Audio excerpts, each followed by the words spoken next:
In this video, I want to explain the difference between a strategy and a strategic plan because they are not the same thing, but oftentimes I hear business leaders use these terms interchangeably with their teams, and if you fall down the same trap, it can be really problematic for your organization. Look, when I started my first company, I didn't have a strategy, let alone a strategic plan, and as a result, I made a lot of mistakes and I left a ton of money on the table. And I don't want you to make the same mistakes. Instead, I want to help you to fast track your path to success. So let me explain the difference here. Starting with strategy. A strategy is a set of interrelated choices a company makes to overcome its overarching strategic problem. So at the top here, we have strategic problem. In other words, every organization is grappling with an obstacle that stands in the way of its success. And if it doesn't overcome this obstacle, whether it's losing market share, whether it's struggling to attract and retain the right type of talent, or whatever it may be, if they don't overcome this strategic problem, it could be disastrous for the organization. So whenever I work with companies and I start building out their strategy, I always begin with the strategic problem. Then organizations need to explore possibilities for overcoming the strategic problem, and it involves walking through 4 quadrants and making choices in each of these steps. So number 1, in the first quadrant, we have shared aspiration. And I'm going to abbreviate here. But shared aspiration is when a company decides what does winning look like. Not just for itself internally, but also externally by considering other stakeholders, such as vendors, investors, and especially customers. When organizations can decide on their shared aspiration, then they're ready to move to the next box, which includes market, focus, and position. I'm abbreviating and my handwriting is terrible. My kids tell me all the time, so I'll be very clear so you can grasp these very important concepts. But in box 2 here, we have market, focus, and position. And this involves a company deciding who its ideal customer profile will be and the channels it will pursue to deliver its products and services to this ideal customer. It also involves deciding the makeup of a company's products and services and the geographies in which they'll compete, and a variety of other decisions related to where it will compete. So when a company can make choices about its market, focus, and position, then it moves on to the next box, which includes competitive behavior.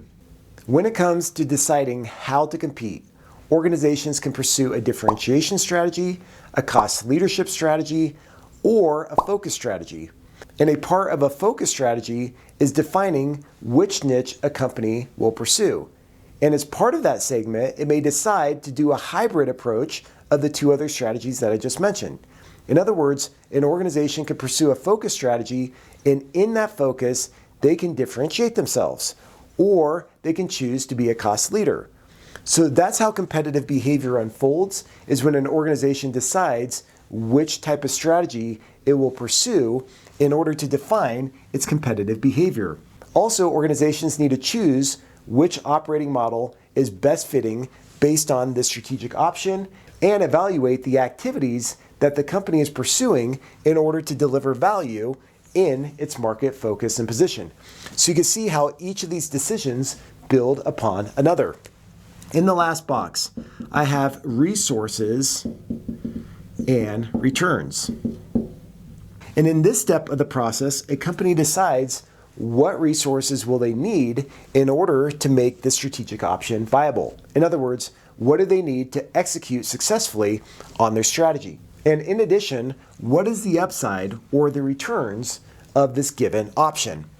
So as you can see here, a strategy is a set of interrelated choices to help an organization to overcome its strategic problem, to build competitive advantages, to enhance the customer experience, and to foster innovation. Now, at the center of all these squares right here, I like to draw a circle because this is where the customer should live.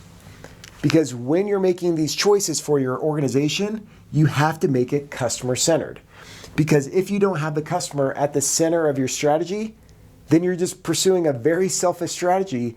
And if you're not walking in your customer's shoes and you're not empathetic, then you're going to be disrupted by another organization that is very customer-centric. So the customer has to be at the very center of all these choices. This is a strategy, folks.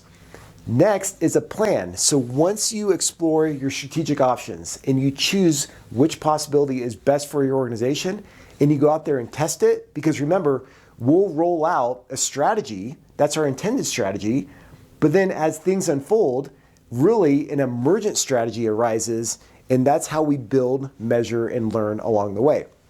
But you need a plan in order to take this strategy and turn it into tangible results. So that's where a plan comes into place. So you take this, and as part of the Coltivar framework, we help companies establish IARS, which stands for Initiatives, Actions, and Results.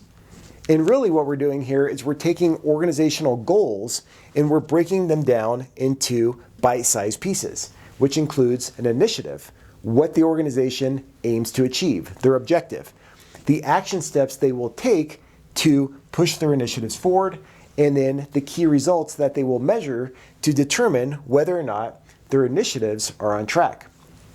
In conjunction with this, organizations need to define their KPIs. This is how they will measure their operational and financial performance along the way. So as you can see here, this is a strategy. Then organizations use IARs to develop a plan. They establish initiatives, actions, and results, and that's a part of the plan to go execute and bring forth the strategy that they've designed here. So as you can see here, there's a huge distinction between strategy and strategic planning. And that's why it's important to disaggregate these two things so you don't confuse them, because otherwise what you'll do is you'll say your strategic plan is your strategy, and you'll fall into the trap of just listing out a bunch of initiatives without walking through this critical process of identifying your strategic problem, your shared aspiration, your market focus and position, your competitive behavior, and your resources and returns. If you want help with this process, you can go to Coltivar.com. I'll leave a link below in the video description. And there you can take a free course called $1 Million Strategy Blueprint. It's free. There's no gimmicks. You don't need to sign up for anything. You can literally go to Coltivar.com, click on the button, and start watching the course today. My goal is to help you to get to $1 million in profitability, and once you get there, to go to the next level. Now, before you sign off, I want to hear from you. Does this make sense? If so, can I get a yes in the comments box below? Also, I'd love to hear your feedback, so drop any comments you have down below as well, and I'll be sure to get back to you. And until next episode, all the best to you as you take these principles and apply them to your business. Cheers.